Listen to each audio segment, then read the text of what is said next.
katika nyumba zote hizo vifo vikatokea vya binadamu pamoja na wanyama. Ukawa na kilio kikubwa sana kule Misri. Sasa mwanakondoo yule Paulo anafafanua kwenye ile sura ya 5 ya waraka wake kwa Wakorintho, waraka wa kwanza, ya kwamba huyo Pasaka ni Yesu Kristo. Najua agano la kale lilikuwa ni kivuli cha agano jipya.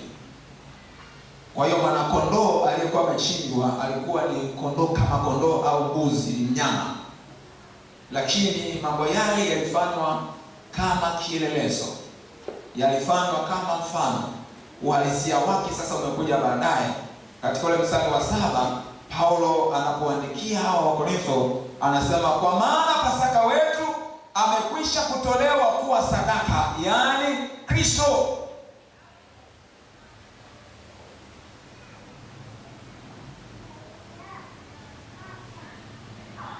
Sasa kwenye ule mstari wa 5 wa Kutoka hiyo 12 anazitaja sifa za huyo mwanakondoo. Yaani mwanakondoo awe wa namna gani? Yaani ilikuwa sio tu unachukua yeyote. Sifa kubwa alikuwa anatakiwa asiwe na ila. Asiwe na nini? Asiwe na ila, asiwe na kasoro. Jamani, wangapi wamekuona wanyama wenye ulemavu? Kama wanyama, yes, anaweza kuwa na ulemavu wa mguu, anaweza kuwa mwingine ni kipofu au ana ulemavu, yani huwa na wenyewe wanakuwa na ulemavu. Ana kasoro kwenye maumbile, ana kasoro kwenye muonekano wake. Sasa yule mwenye kasoro hakuqualify, hakufaa kwa ajili ya kuchinjwa kama mwana kondoo wa Pasaka. Hata sifa hiyo ya mwanakondoo asiye na ila ilikuwa inamtabiri Yesu Kristo, ambaye atakuwa mwanakondoo wa Mungu aichukuaye dhambi ya ulimwengu, mwanakondoo asiye na ila, mwanakondoo asiye na ila. Maana Bwana Yesu pamoja na kwamba aliuchukua mwili akazaliwa kama mwanadamu, akaitwaa asili yetu, akawa na sifa kamili za ubinadamu, yeye hakuirithi dhambi. Sisi tunazaliwa na dhambi ya asili. Kwa hiyo sisi ni wenye dhambi kwa kuzaliwa, kwa sababu tunazaliwa na asili ya dhambi, lakini ni wenye dhambi kwa kuwa tunatenda dhambi. Ile asili ya dhambi pamoja na jumlisha na mazingira inatufanya kwamba tuwe ni wenye kutenda dhambi. Kwa hiyo sisi ni wenye dhambi kwa namna hizo mbili. Sasa Yesu Kristo hakuwa mwenye dhambi kwa maana ya asili, hakuwa na asili ya dhambi. Alichukua asili ya binadamu bila kuirithi asili ya dhambi. Halafu akaishi maisha ya bila dhambi. Alijaribiwa, hakutenda dhambi. Kwa huyu alijaribiwa kwa maisha yake aliyoishi duniani kama mwanadamu. Miaka yote aliyoishi zaidi ya 30, maana Bwana Yesu mpaka anasulubishwa alikuwa na miaka kama 33 hivi na kidogo, ndipo anasulubishwa. Kwa muda wote huo kwenye maisha hayo yeye akawa ni blameless, yani hana chochote kile cha kumshitaki, hakuwa na hatia. Na ndio maana hata aliposingiziwa Wayahudi wakashinikiza kwamba asulubiwe, akapelekwa kwenye mamlaka za Kirumi kwa Pilato. Unajua walihusika, Pilato alihusika, Herode naye alihusika. Yaani wakawa ni kama kila mmoja anakwepa, hataki hatia ile ibebe, kwa sababu wanapopeleka mashtaka wala Wayahudi, Pilato anajaribu kuyachunguza yale mashtaka. Haoni kama kuna hatia yoyote ile. Hakuona. Baadaye alipoambiwa kwamba huyu mtu anakotokea sana Galilaya, huko Galilaya si kuna nani? Eneo hilo liko chini ya utawala wa Herode. Kimsingi na bado eneo lote lilikuwa chini ya utawala wa Kirumi. Ila hao ni wawakilishi ambao wamepewa maeneo ya utawala. Sasa wakati huo Herode, japokuwa alikuwa eneo lake la utawala ni huko maeneo ya Galilaya, lakini alikuwa wakati huo yupo mjini, yuko kwenye jiji la Yerusalemu. Kwa sababu Herode yupo, tunasema huyu ni mtu wa, basi nendeni Herode ashughulike na kesi yake. Wakapeleka kwa Herode, akamjia akili yake, lakini yeye hakufanya maamuzi yote, akamrudisha kwa Pilato. Pilato sasa anahangaika, nifanyeje? Mke wake akaleta ujumbe ya kwamba ujihadhari sana mtu, maana nimeonywa mengi katika ndoto kumhusu. Huyo mtu hana hatia. Alihangaika sana Herode nani Pilato. Jamani, sasa huyu mtu nimfanyeni? Mbona nisione kama na hatia? Msulubishe. Katika mahangaiko ndipo sasa akawaletea Baraba, mtu aliyekuwa notorious, yaani ni mtu hatari katika jamii, anayechukiwa katika jamii kwa sababu ya matendo yake. Alidhani kwa sababu wanamchukia Baraba kama mtu mbaya, na ni wao wenyewe mshtaki, wanaona usalama wao huyu mtu asiishi pamoja nao, wakadhani labda pengine watamchagua Baraba. Maana ilikuwa desturi wakati wa sikukuu ya Pasaka kama ile, maana sio ilikuwa ni msimu wa siku ya Pasaka ya Kiyahudi. Biblia inasema kwamba ilikuwa ni desturi kwa watawala wa Kirumi wafungulia angalau mfungo mmoja kwa furahisha tu, mfungo ambaye uko kwenye mikono ya dola yao. Sasa akona okay, wazo likamjia kwamba hapa ninaweza nikakwepa, maana hataki yeye kutoa hukumu isiyo haki, lakini wakati huo huo hataki kuwaudhi hawa watu, maana hawa wamekwisha kushinikiza mwili wa aini siku wanataka kupindua serikali ya nani ya Kaisari hii, mara si anafanya. Sasa anaona mashtaka yote haya wanachukizao binafsi tu hawa. Kwa hiyo alitaka akwepe kinamna. Akamwambia mnaona, akamleta Baraba. Sasa jamani, mnasemaje sasa hapa? Kuna huyu Yesu na huyu Baraba. Semeni, nimwachie nani? Mnaonaje jamani, niwaachie huyu, nimwachie Yesu ili kwa Baraba aendelee kuwepo gerezani, aweze aendelee kuwepo ndani? Wakasema mwachie Baraba. Yesu. Sasa nimfanyeje na huyu mtu? Msulubishe. Kwa hiyo serikali ya Rumi ilishinikizwa kumhukumu kifo Yesu. Sio kwamba wao waliona kwamba anastahili kufa. Huyu alikuwa ni mwanakondoo asiye na ila, na kwa sababu hiyo akaqualify, akastahili kuwa ni mwanakondoo wa kuchinjwa kwa ajili ya dhambi za ulimwengu. Bwana Yesu atusaidie sana. Bwana Yesu atusaidie sana. Sasa kuna kitu hapa ambacho tunatakiwa tukielewe vizuri. Ni kwamba kifo cha Yesu kinajulikana kama kifo cha malipizi. Lakini damu ya Yesu inajulikana kama ndiyo yenye thamani ya kumkomboa mwanadamu. Ni malipo, ni damu ya malipo kwa ajili ya ukombozi wetu. Maana kitu kinapokombolewa ilikuwa ni njia ya kawaida hiyo kwamba kuna malipo yanayohitajika ili kitu hicho kiachiwe huru. Kama ni mtu aachiwe huru, aliyekuwa labda ni mfungwa aachiwe huru, au ni mtumwa aachiwe huru, ndugu zake wangeweza kulipa ile gharama iliyohitajika, kwamba huyu mkitoa kiasi hiki cha fedha tunamwachia huru. Hiyo unaitwa ukombozi. Unaona? Sasa kumekuwepo na swali kwamba tunaposema kwamba damu ya Yesu, tunaposema damu, ndugu zangu, tujue kwamba tunamaanisha kifo, kwa sababu damu inawakilisha uhai. Kwa damu kumwagika, tafsiri yake ni kwamba hapo uhai umepotea, kifo kimetokea. Kwa tunapozungumza habari za damu ya Yesu, unatakiwa uelewe tunazungumza habari za kifo cha Yesu msalabani. Sasa kama damu ya Yesu au kifo cha Yesu kilikuwa ni malipo kwa ile ukombozi wetu, aliyelipwa ni nani? Wengine wanadhani kwamba aliyelipwa ni shetani. Hapana. Lakini damu ya Yesu ilikuwa ndiyo thamani inayohitajika kwa ajili ya Mungu kuridhika.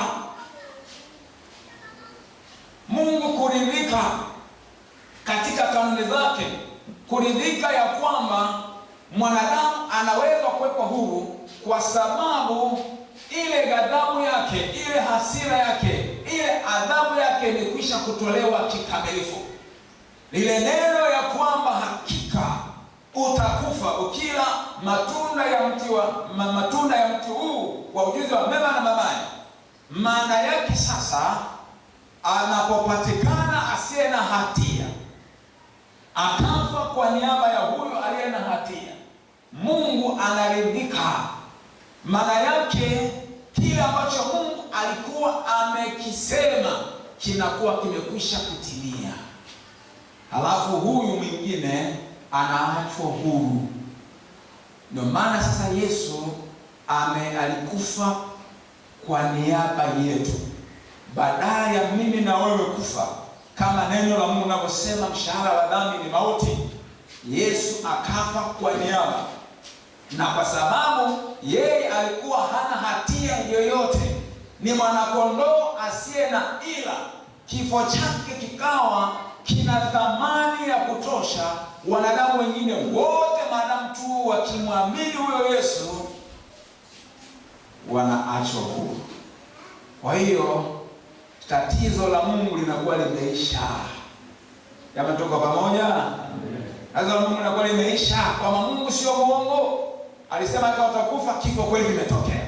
Maana Yesu alibeba dhambi za ulimwengu wote, na ndio maana anatambulisha kama mwanakondoo wa Mungu aichukuaye dhambi ya ulimwengu. Kwa hiyo alibeba dhambi ya ulimwengu zilizotayari tangu wakati wa anguko wa Adamu. Dhambi zote zilizotendwa alizibeba, na dhambi zote ambazo zitatendwa baada ya hapo zote alizibeba kwa kifo chake tu, kwa sababu ya vile ambavyo alikuwa ni blameless, hana hatia, ni mkamilifu, hana ila. Mungu aliridhika kabisa kwamba thamani ya kifo chake Yesu Kristo, thamani ya damu yake Yesu Kristo inatosha kabisa kufidia adhabu ambayo angeitoa kwa kila mwanadamu kwa sababu ya hilo anguko, kwa sababu ya hizo dhambi. Thamani ya damu ya Yesu ni kubwa sana. Nataka nikwambie, waliokufa msalabani sio Yesu peke yake, unajua.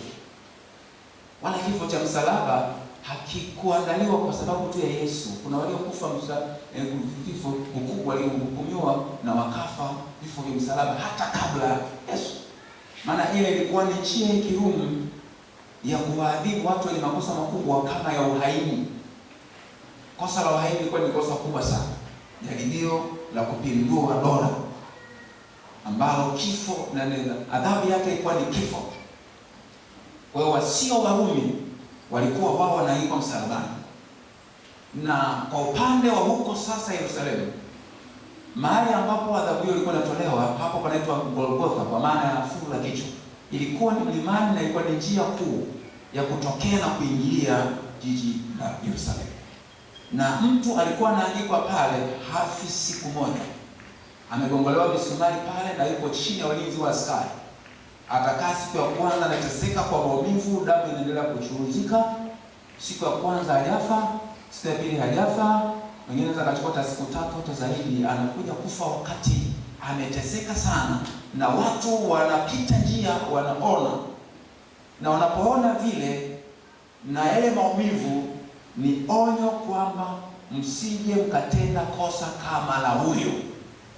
Ni kuwashikisha adabu wote wanaotawaliwa na dola ya Rumi, kwamba usithubutu kucheza na mamlaka tuliyo nayo. Ukicheza na mamlaka hiyo, yatakupata leo mpaka huyu. Kwa hiyo watu inabidi watii hata kama hawataki, wakatawaliwa kwa nguvu kwa namna hiyo. Kwa hiyo Yesu aliposulubiwa, maana yake yeye alipata hukumu ya kifo ambacho ni hukumu ya kiwango cha juu iliyotolewa na dola wakati huo, ambao ni wahaini na ni wauaji na watu wenye makosa makubwa sana, ndio waliopata hukumu kama hii. Sasa kwa sababu hakuwa na hatia aliyokuwa nayo ni zile dhambi ambazo alizibeba. Na ndio maana Bwana Yesu tunaambiwa kwamba ilifika mahali ni kama vile analalamika, anaeleza zile hisia zake, akalia akasema, Eloi, Eloi, lama sabakthani, Mungu wangu, mbona umeniacha? Sasa kilio kile cha Mungu kumwacha kilikuwa kinatafsiri hali ambayo imetokea kiroho. Mungu kweli alikuwa amemwacha. Kile kilikuwa ni kifo cha kiroho, kwa maana ya mtengano au mfarakano wa huyu ambaye ameibeba dhambi ya ulimwengu. Kuna namna ambayo wakati huo, kwa sababu ya dhambi yako na dhambi yangu, huyu Yesu uhusiano wake na Mungu Baba ukawa haupo sawa. Mungu asingeendelea kuwa na ile connection na kuna disconnection fulani iliyotokea ambayo Yesu alihisi kwamba ameachwa. Naona kwa namna hiyo akawa amekwisha kutimiza hiyo, ameibeba adhabu ya kifo kwa ajili ya ulimwengu wote, na kwa sababu hiyo Mungu akawa ameridhika kabisa. Inatosha. Mwisho wa siku Yesu alisema imekwisha. Imekwisha. Kwa maana ile kazi ya msingi ya kukomboa ulimwengu na dhambi, kumkomboa mwanadamu, kazi ya msingi ikawa imekamilika pale msalabani alipokufa, kubaki kaburini, siku ya tatu akafufuka, ili kukamilisha ule mchakato unaomhusu yeye wa kukomboa ulimwengu. Baada ya hapo, kinachobakia kwa sehemu kubwa ni mwitikio wa mwanadamu. Bwana Yesu atusaidie sana. Sasa mwitikio wa mwanadamu, hilo ndio jambo la saba sasa tunalomaliza nalo, ya kwamba ili mwanadamu aweze kuwa mnufaika. Maana hapo sasa lazima pia ili tuliweke vizuri, kwa sababu kuna watu wanadhani ya kwamba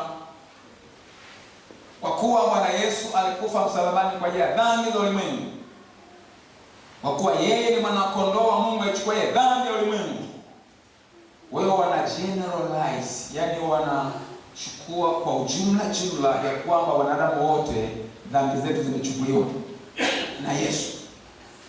Kwa hiyo hatuna hatia tena ya dhambi na wote kwa namna hiyo tumeokoka. Mambo hayawi hivyo. Provision ipo kwa dunia nzima. Salvation is available. Yani ni ile availability kwamba wokovu sasa umetolewa na upo tayari kwa yeyote.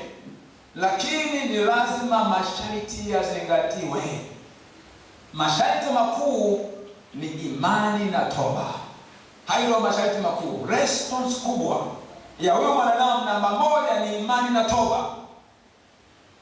Ili ya kwamba uweze kujiconnect na hicho kifo, ihesabike kwamba wewe ndiyo umekwisha kulipa hiyo adhabu ya kifo, umekwisha kufa na hauna hatia tena, maana umekwisha kuitumikia adhabu ya kifo. Ni lazima uweze kumamini Yesu na kutubu dhambi zako. Katika Warumi sura ya 10 na mstari wa 10 anasema, kianza mstari wa 9 anasema, kwa sababu ukimkiri Yesu kwa kinywa chako, hiyo ni ndio mstari wa 10. Kwa sababu ukimkiri Yesu kwa kinywa chako ya kuwa ni Bwana na kuamini moyoni mwako ya kuwa Mungu alimfufua katika wafu, utafanyaje? Utaokoka. Kwa maana kwa moyo mtu huamini hata kupata haki, na kwa kinywa hukiri hata kupata wokovu. Kwa kuna mambo mawili matatu pale. La kwanza ni imani, hiyo linaenda pamoja na toba. Linalofuata maana hapo ni ukiri. Lazima uwe na ukiri. Imani inazalisha ukiri, lakini ukiri huo sio ukiri chochote, ila ni ukiri kuhusiana na kazi ya Yesu msalabani. Ni ukiri kuhusiana na ubwana wa Yesu, na ubwana wa Yesu umetokana na hiyo kazi aliyoifanya ya kufa msalabani kwa ajili yetu.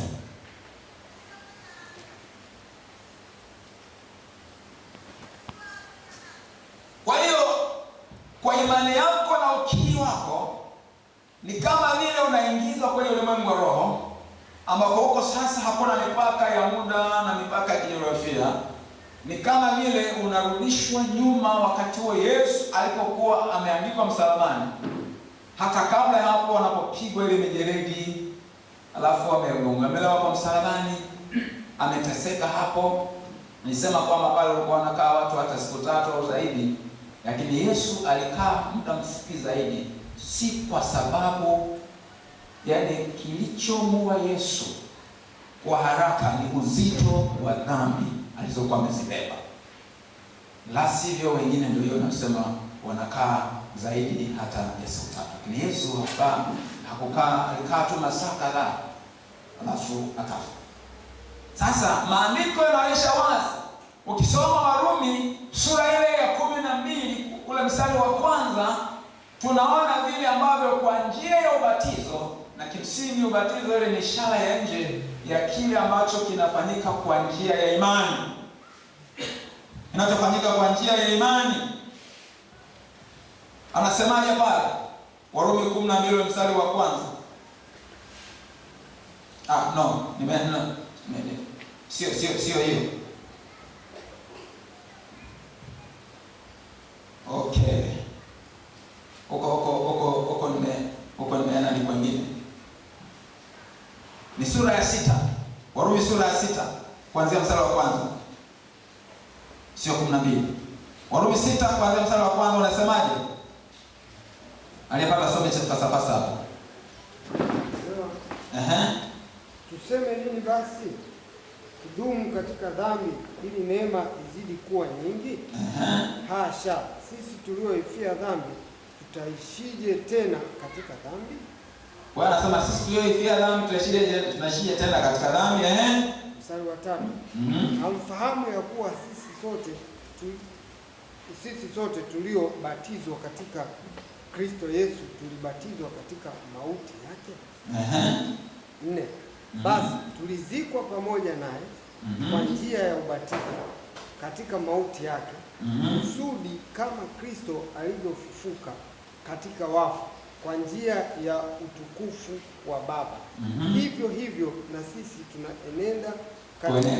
tuenende katika upya wa uzima. Okay, asante. Kwa hiyo kwa njia ya imani na toba na kwa njia ya ukiri wetu, na sisi tunakuwa tumehusika, tumeji-identify, tumejitambulisha na kufa kwake Yesu Kristo, kuzikwa kwake na kufufuka kwake. Maana yake na sisi tunakuwa tumekufa pamoja naye, tumezikwa pamoja naye na tumefufuka pamoja naye, na katika yeye tunaenenda katika upya wa uzima. Hayo ni maisha mapya katika Kristo Yesu. Hili ni jambo la muhimu sana kulielewa, na ndio maana Petro akawaambia anaowahubiria kwenye ile sura ya 4 kama sikosei ya Matendo ya Mitume, ya kwamba hakuna wokovu katika mwingine. Ishu sio matendo mema. Matendo mema yenye thamani ni yale ambayo yanatokana na imani.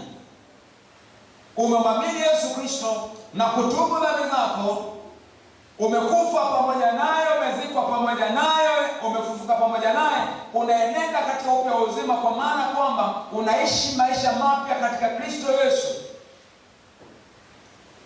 Sasa matendo mema ambayo ni matokeo ya neema ya Mungu, matokeo ya wewe kuenenda katika huo upya wa uzima, hayo ndiyo matendo mema yenye thamani. Kwa hiyo hauokolewi na matendo, ila unatenda matendo mema kwa sababu umeokolewa. Hauokolewi kwa sababu umetenda matendo mema, ila unatenda matendo mema kwa sababu umeokolewa. Kwa matendo mema ambayo ni matokeo ya kuokoka kwako, matokeo ya neema ya Mungu,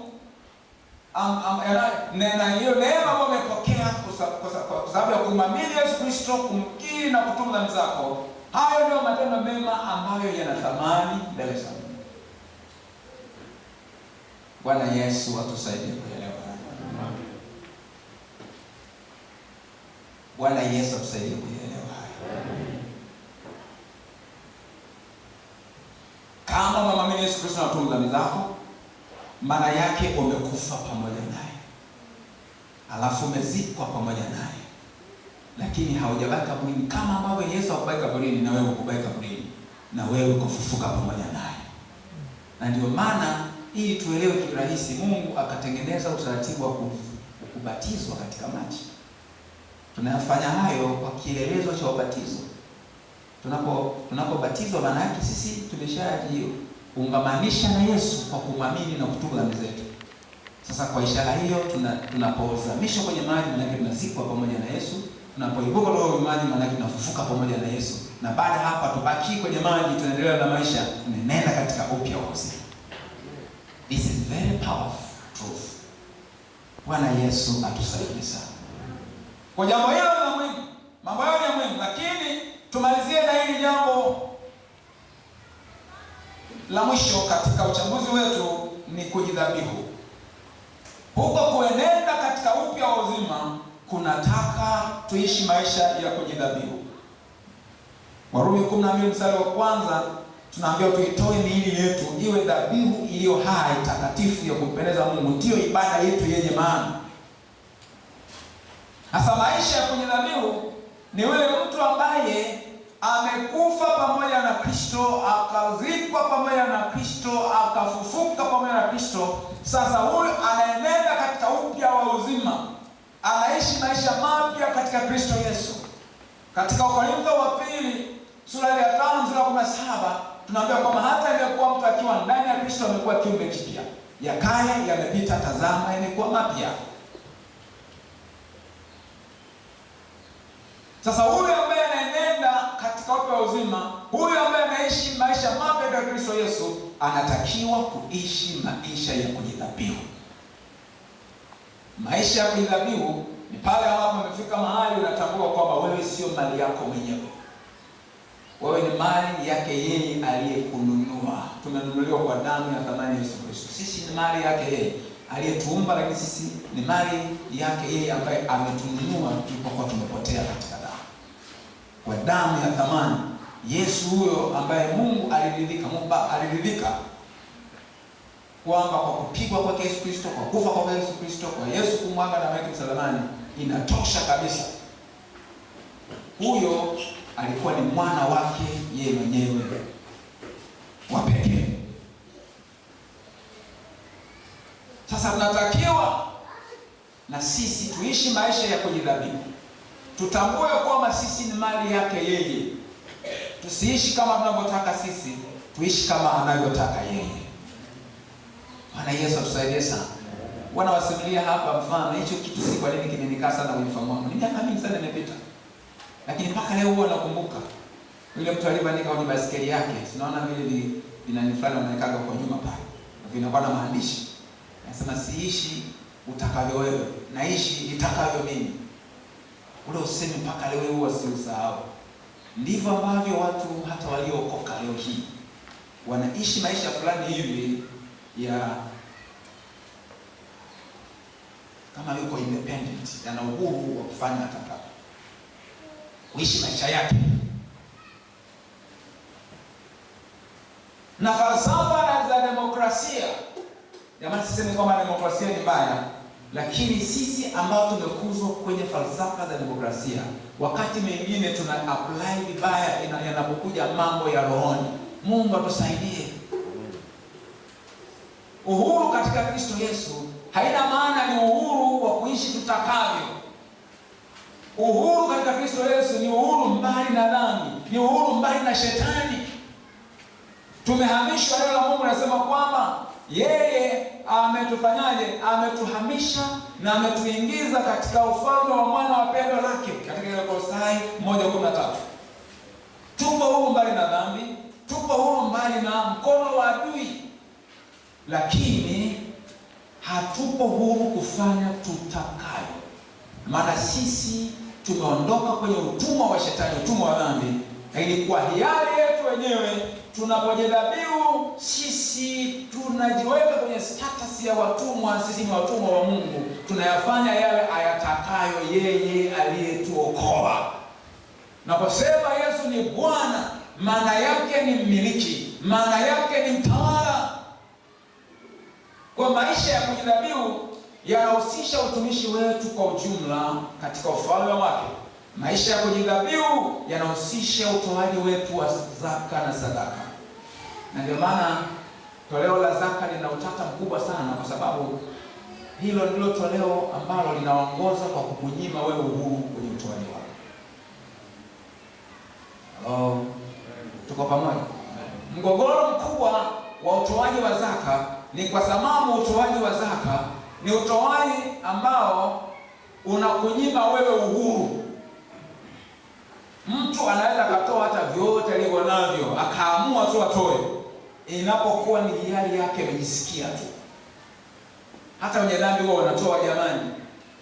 Walevi anaweza kama amepata hela nyingi, nataka tu akawafurahisha rafiki zake, anaweza akafunga baa akasema sasa wote waliomo humu bili kwangu. Jamani, yanafanyika hayafanyiki? Mnakunywa vyovyote mtakapokunywa, analipa yeye. Anajisikia furaha anapofanya hivyo, yaani amejisikia, kwa sababu utoaji wa namna hiyo unakufanya wewe kuwa ndio mkuu, alafu anayepokea ni mnyonge kwako. Jamani, sisi mnanielewa? Katika mazingira ya kawaida ndio hivyo. Anayetoa ndio mtu mkubwa, anatoa misaada.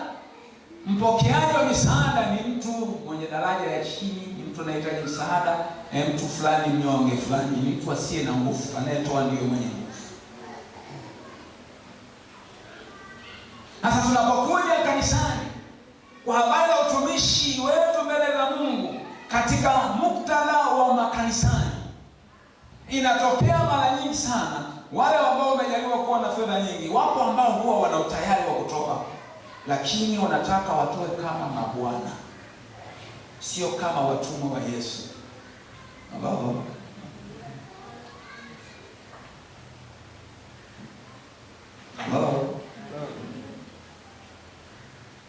Na ndio maana toleo la zaka, sababu ni toleo linalomwajibisha, linakuwa na mgogoro. Lakini mwingine inafika mahali anamudu na leo kutoa, lakini bado ana hali fulani ya ubwana.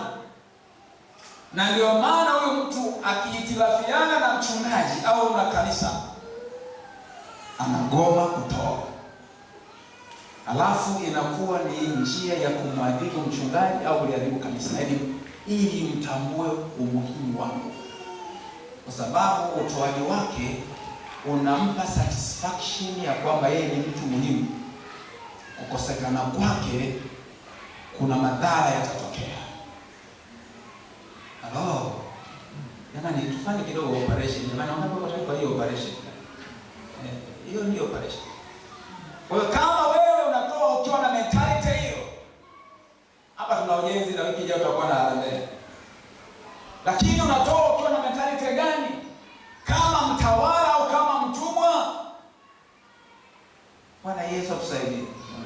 Maisha ya kujidhabihu yanatutaka utumishi wetu wote tuweze kutumika kwa unyenyekevu, tukijua kwamba tunamtumikia anayetumiliki. Fedha na dhahabu ni mali yake yeye. Mungu kamwe hajawahi kutumilikisha, ila ametupa access ya kufanyaje, ya kutawala. We manage God's resources.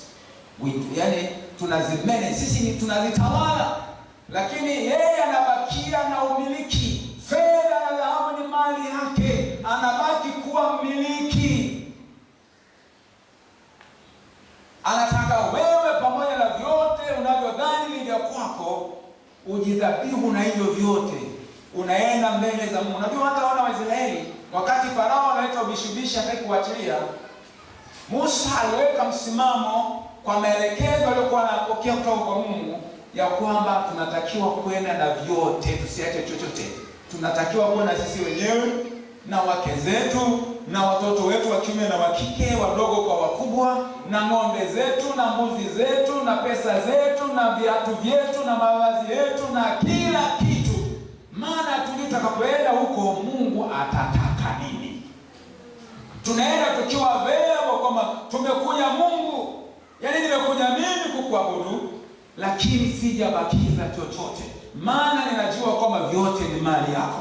Chochote utakachokitaka, kuanzia mimi mwenyewe ukinitaka nipo tayari. Nguo zangu hizo ukizitaka nipo tayari. Pesa hizi ziko benki nami nipo tayari. Nina nyumba niko tayari. Vyote nina watoto, vyote ni vyako. Kwa wewe tu ni kuamrisha, ni kuelekeza, nipo tayari. Hayo ndio maisha ya kujidhamini. Nani amefikia viwango hivyo? Hasa mtoaji anayetambua kwamba yeye siyo mali yake, yeye ni mali ya Bwana na vyote alivyonavyo ni mali ya Bwana, anatoa kwa unyenyekevu. Yaani unatoa alafu unatoa shukrani, hausubiri mtu akushukuru, ila wewe unashukuru kwamba asante Mungu, umenipa fursa ya kukutolea. Hii ni fursa ya baraka. Haleluya. Na ndio maana walioongozwa na Daudi kutoa kama maandalizi ya ujenzi wa hekalu, yaani walitoa kwa furaha. Alafu yaani wewe soma tu yale maneno yaliyoandikwa pale, yaani yale maombi yaliyosema Daudi ya shukrani, anaona hiyo ni fursa, ni heshima kubwa, vile ambavyo wao wamestahili kutoa kwa ajili ya nyumba ya Bwana.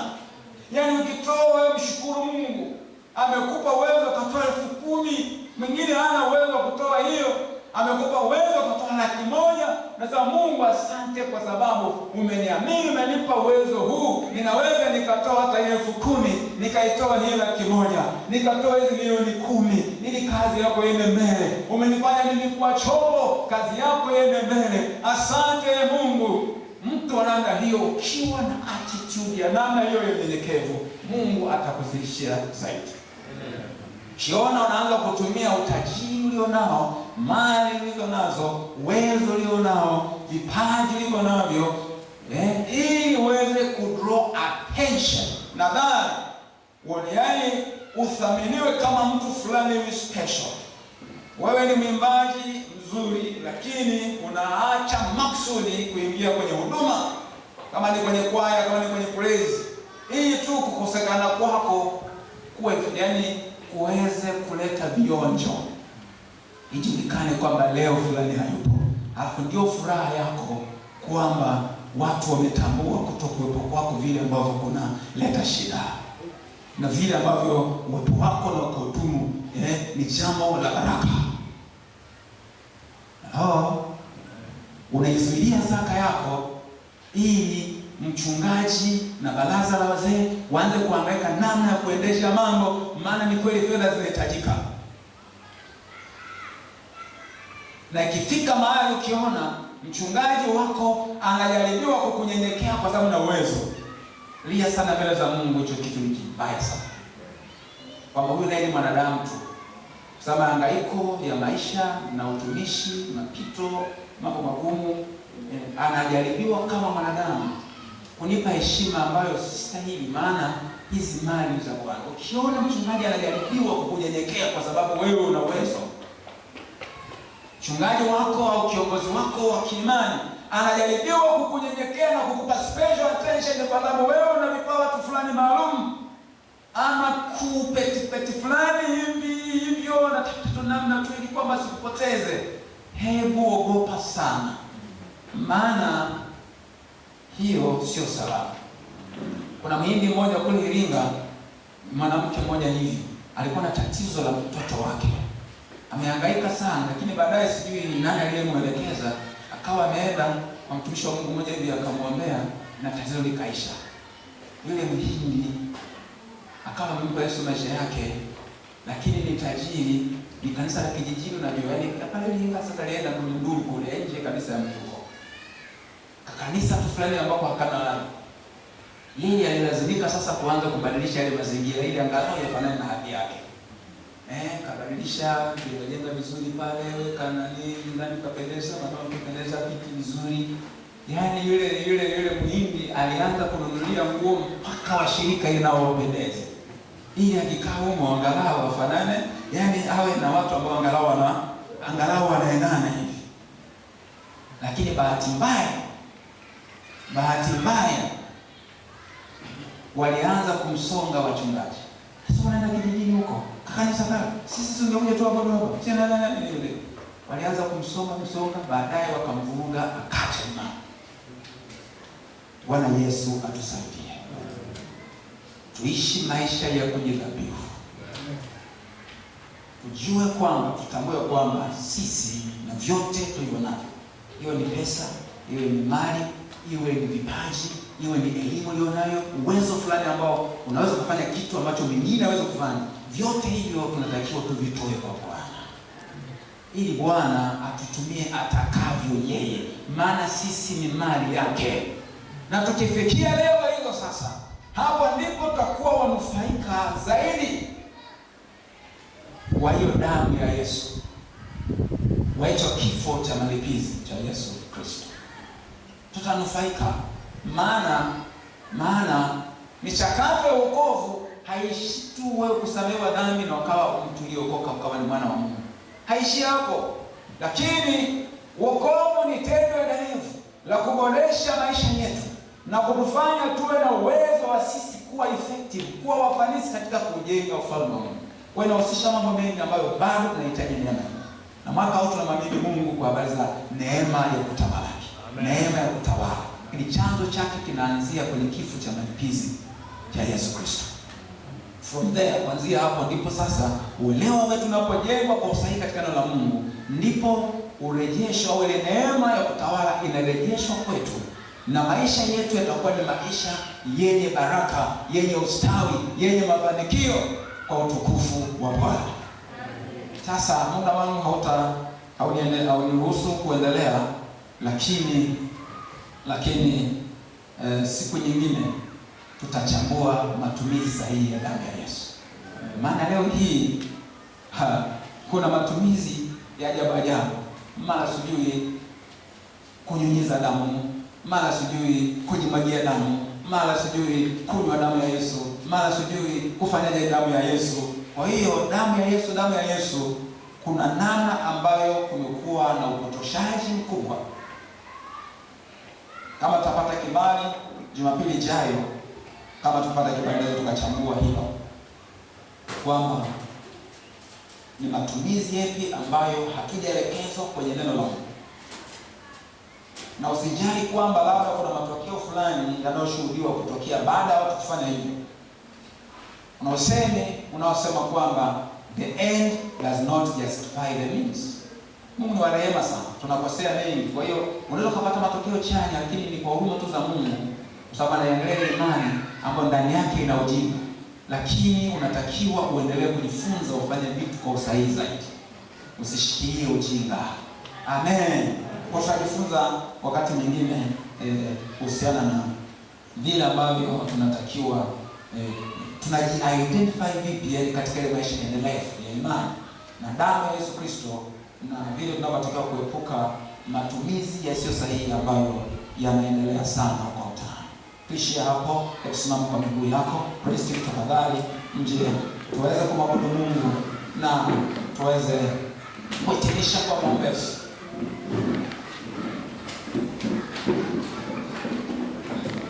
Mambo haya ambayo tumejifunza ni mambo makubwa sana. Na ninakutia moyo ya kwamba maisha yako kama ukiamini na kutubu, na hapo sasa sio imani ile ya mara moja kwa mara zote, lakini ni maisha ya imani, maisha endelevu, maisha ya imani. Na pale ambapo unaona kwamba uko sawa, unakuwa na utayari wa kutubu kwenda kwenye maisha ya toba, kwa maana ni maisha ya kujitakasa, maisha endelevu ya kujitakasa. Lakini maisha ya ukiri siku zote unajiambatanisha kwa kuikiri ile kazi ya msalaba. na maisha hayo ya kujidhabihu.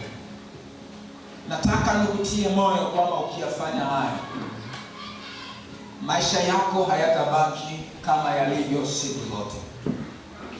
Ipo neema kubwa sana ya Mungu kushughulika na maisha yako ya rohoni na hata maisha ya kawaida. Isaya 53 ule mstari wa 4 unabainisha wazi vile ambavyo Yesu aliuchukua udhaifu wetu, alizichukua dhambi zetu.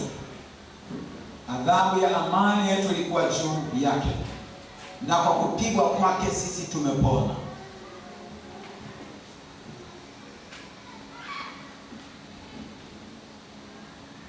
Hatukuja niandaa kuimba wimbo huu, lakini natamani hebu tu tuimbe. Amechukua udhaifu wangu. Imba wimbo wa kuchukua udhaifu wangu. Imba kwa kutafakari. Imani yako katika msalaba inakwenda kufanya maajabu leo.